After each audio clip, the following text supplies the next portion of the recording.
Good morning students.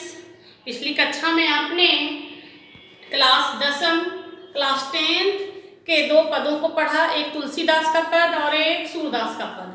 आज मैं आप लोगों को क्लास 10 के गद्य खंड की एक कहानी पढ़ाने जा रही हूँ। इस कहानी का शीर्षक है नेताजी का चश्मा और इसके लेखक हैं स्वयं प्रकाश। इसके लेखक हैं स्वयं प्रकाश, जिनका जन्म 1947 ईस्वी में इंदौर में हुआ था। स्वयं प्रकाश हिंदी साहित्य के एक बहुत ही प्रतिष्ठित व्यक्ति हैं और ये हिंदी साहित्य की आधारशिला भी माने जाते हैं। मध्यम वर्गीय परिवारों के बारे में इन्होंने अपने कहानियों के माध्यम से जिस तरह का सूक्ष्म चित्रण किया है, शायद ही किसी लेखक ने किया होगा। स्वयं प्रकाश मध्यम वर्गीय वर्ग के कुशल चितेरे भी माने जाते हैं। स्वयं प्रकाश मध्यम वर्गीय वर्ग के कुशल चितेरे भी माने जाते हैं।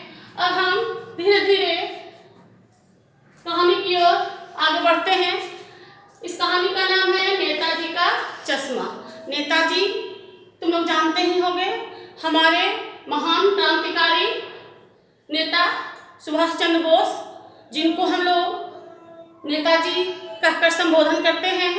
यह कहानी नेताजी की है, नेताजी की एक मूर्ति की है। इस कहानी के अंतर्गत देशभक्ति की भावना को दर्शाया गया है। इस कहानी के अंतर्गत देशभक्ति की भावना को दर्शाया गया है। यह कहानी देशभक्ति की भावना से ओतप्रोत है।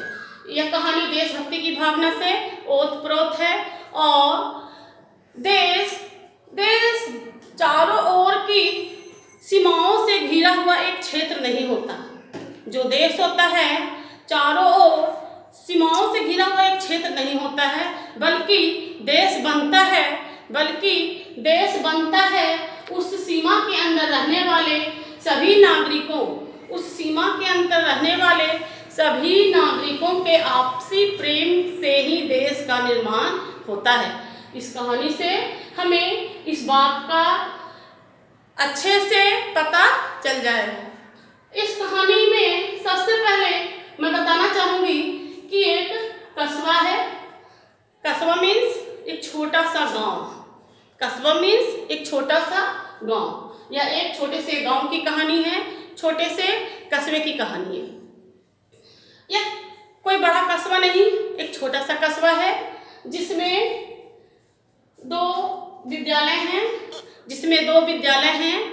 एक लड़की का विद्यालय और एक लड़के का विद्यालय। एक लड़कियों का विद्यालय और एक लड़कों का विद्यालय। और दो सिनेमा घर है, एक सीमेंट का कारखाना है और वहीं एक नगर पालिका है। यह एक छोटा सा बाजार है। नगर पालिका इस कस्बे के विकास के लिए कुछ न कुछ अच्छे काम किया करती है। नगर पालिका को यह आदेश दिया जाता है कि कस्बे में एक नेताजी की मूर्ति बनवाई जाए, जो कि संगमरमर की हो। नगर पालिका अपने कार्य करने में काफी समय लगा देती है। अंत में जल्दी में कोई मूर्तिकार नहीं मिलता है, जिसके कारण विद्यालय के एक प्राध्यापक, विद्यालय के एक शिक्षक जो कि ड्राइंग टीचर हैं, उन्हें मूर्ति बनाने का काम सौंपा जाता है। विद्यालय के ड्राइंग शिक्षक को मूर्ति बनाने का काम सौंपा जाता है। विद्यालय के शिक्षक संगमरमर की मूर्ति तो बना देते हैं, 2 फुट ऊंची संगमरमर की मूर्ति तो बना देते हैं। मूर्ति बहुत सुंदर भी बन जाती है। सुभाष चंद्र बोस यानी नेताजी की मूर्ति भी बहुत सुंदर बन जाती है, आकर्षक बन जाती है। लेकिन मास्टर मोतीलाल को यह पता नहीं चलता है, मास्टर मोतीलाल को यह समझ नहीं आता है कि संगमरमर की मूर्ति पर संगमरमर की मूर्ति पर संगमरमर का चश्मा कैसे बनाया जाए। अंत में असमंजस में पड़कर वह मूर्ति का चश्मा नहीं बनाता है, मूर्ति का चश्मा नहीं बनाता है और मूर्ति को बिना चश्मे का ही छोड़ देता है। ठीक है। इसी कस्बे में एक कैप्टन चश्मे वाला होता है। इसी कस्बे में एक कैप्टन चश्मे वाला है जो कि एक बूढ़ा सा व्यक्ति है, एक बूढ़ा व्यक्ति है जो कि बहुत गरीब है और चश्मा बेचता है, चश्मा बेचता है और चश्मे की दुकान यह नेताजी की मूर्ति के पास, नेताजी की मूर्ति के पास एक सटे दीवार से अपने चश्मे की दुकान लगाता है। इसके हाथ में एक संदूकची और एक बांस होता है और इस बांस पर यह अपने चश्मे को इस तरह से सजाकर लगाता है जो कि नेताजी के मूर्ति के पास ही है। वह क्या करता है, वह जब नेताजी की मूर्ति को बिना चश्मे का देखता है तो इसे अच्छा नहीं लगता। यह एक परम देशभक्त है, यह एक परम देशभक्त है। इसके मन में देशभक्ति की भावना कूट कूट कर भरी हुई है। जब यह नेताजी की मूर्ति को बिना चश्मे का देखता है तब इसे अच्छा नहीं लगता। इसे ऐसा लगता है कि नेताजी को इससे असहजता महसूस होती होगी, बिना चश्मे का नेताजी को असुविधा महसूस होती होगी। इसीलिए यह क्या करता है कि अपना जो चश्मा बेचता है, अपना जो रियल चश्मा बेचता है, उसमें से रोज एक नया चश्मा नेताजी की मूर्ति पर लगा दिया करता है। ठीक है, नेताजी की मूर्ति पर रोज एक नया चश्मा लगा दिया करता है। यह इसकी देशभक्ति का प्रतीक है। इससे यह पता चलता है कि कैप्टन चश्मे वाले के मन में, कैप्टन चश्मे वाले के मन में देश के प्रति, देशभक्तों के प्रति, क्रांतिकारियों के प्रति अगाध श्रद्धा है। यह एक परम देशभक्त है। और इसी कस्बे में एक पान वाला होता है, उसकी भी दुकान चौक पर ही होती है और मूर्ति के पास ही होती है। अब ये तो हो गई कस्बे की कहानी। अब हम लोग हवलदार साहब पे आ जाते हैं। एक हवलदार साहब होते हैं, हवलदार साहब नामक एक व्यक्ति होते हैं। इस कहानी में हवलदार साहब अपने काम के सिलसिले में, अपने कंपनी के काम के सिलसिले में हर एक 15 दिन पर इस कस्बे से गुजरते हैं। हर एक 15 दिन पर इस कस्बे से गुजरते हैं। जब वो पहली बार इस कस्बे में जाते हैं तो जाते हुए अपनी जीप से वह अपनी जीप की खिड़की से झांक कर देखते हैं तो उन्हें नेताजी की संगमरमर की मूर्ति दिखती है। वह बड़े आश्चर्य में पड़ जाते हैं कि नेताजी की मूर्ति तो संगमरमर की है, मगर उनका चश्मा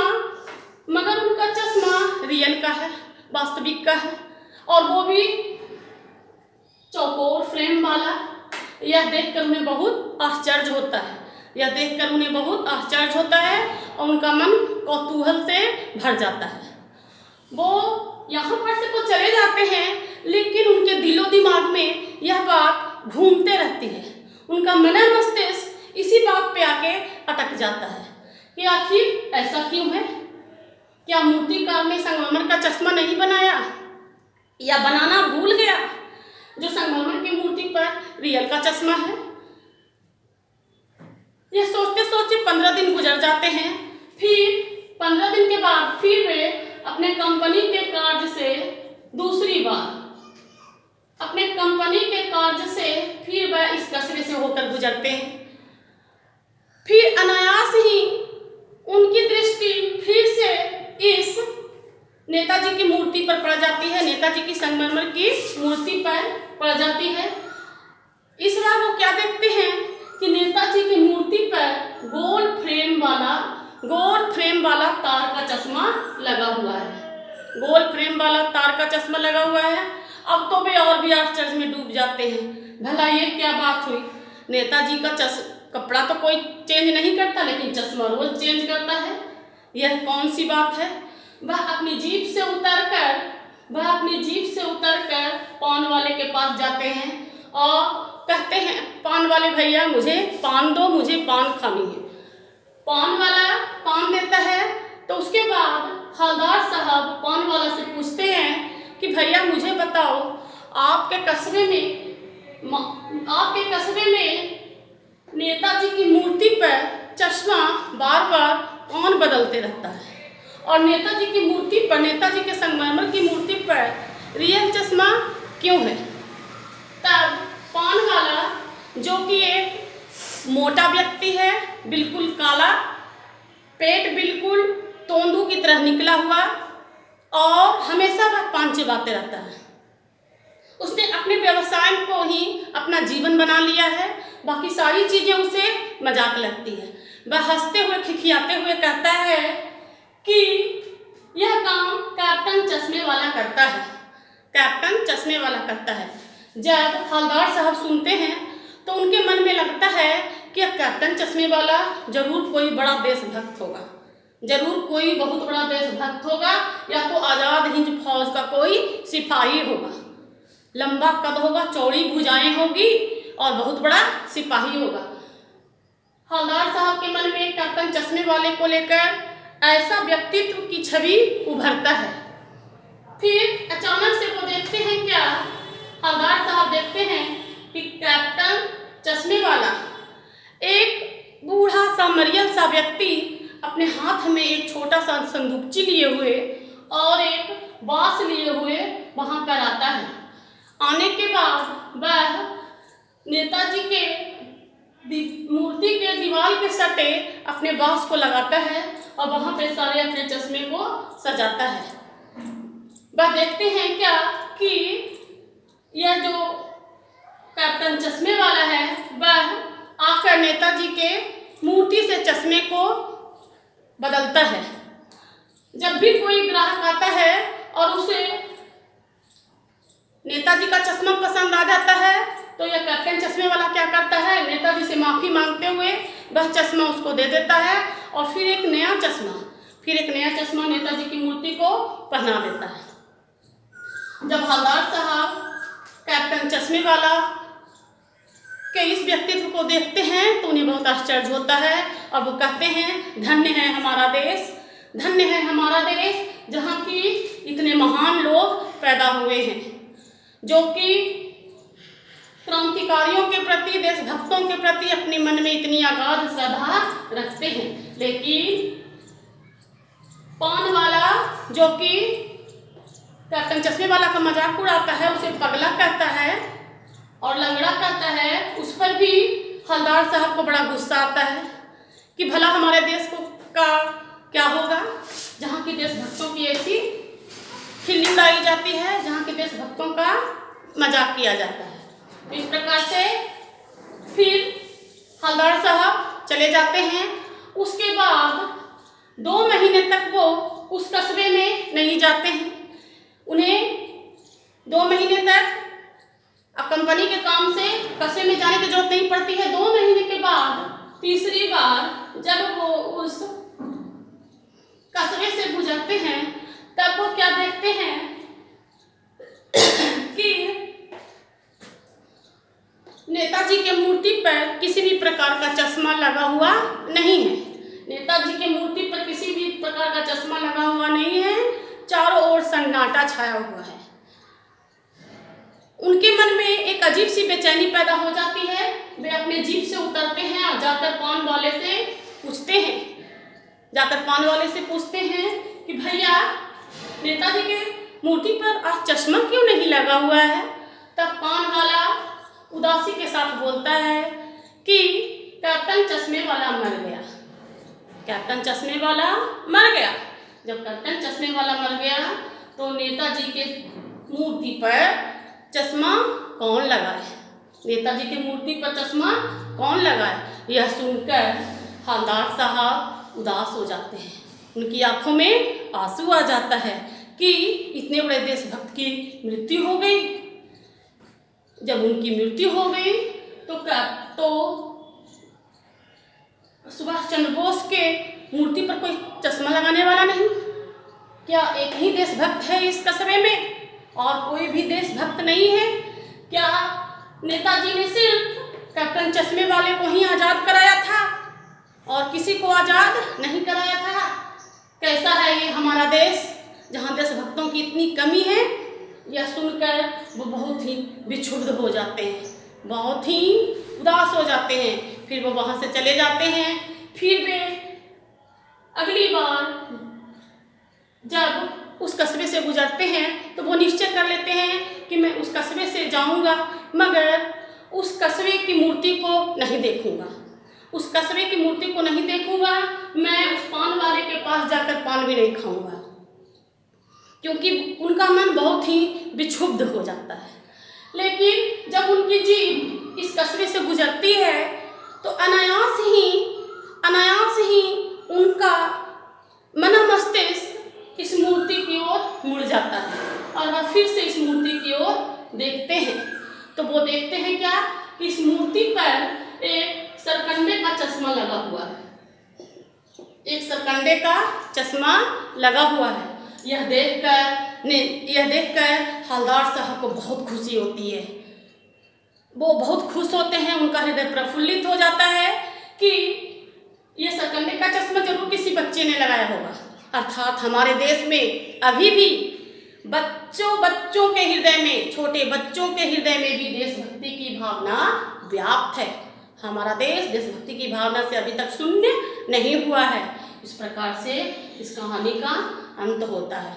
तुम लोगों ने देखा कि शुरू से लास्ट तक यह कहानी देशभक्ति की भावना से ओतप्रोत है। एक बच्चे की देशभक्ति की भावना भी इस कहानी में दर्शाई गई है। इस प्रकार से इस कहानी का अंत होता है। ठीक है, अब अगले वीडियो में मैं गद्य खंड के नेक्स्ट चैप्टर के बारे में बताऊंगी। तब तक के लिए धन्यवाद।